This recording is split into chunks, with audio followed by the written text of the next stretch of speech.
My name is David Turpin. This is my 13th year in the solar industry. I'm the VP of Sales for RG Electric. The Solar for Good project kind of came together when I started seeing all the bad publicity we were getting here locally with bad contractors. Felt like we needed to do something different for our community. So it just made sense to do something solar for good and start an initiative. So we started our wholesale direct program this year where we provide wholesale pricing to veteran families. For every install we do, we donate $250 to the Nevada Veterans Foundation.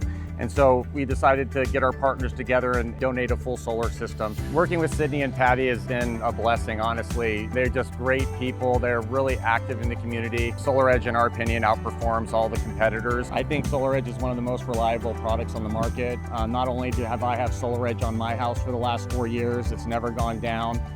It's just the product that we've always used and we've always recommend to our customers. I think one of the big differences versus the competition is side by side, SolarEdge is going to outperform any other product by 10 to 14 days more production annually. And that's more money in a homeowner's pocket. So why not give them the best solution if you can and at the best value? The Solar for Good initiative will continue. We'll continue to set up at local veteran events here in town promoting our mission. And then the search will be on for 2026 to see who's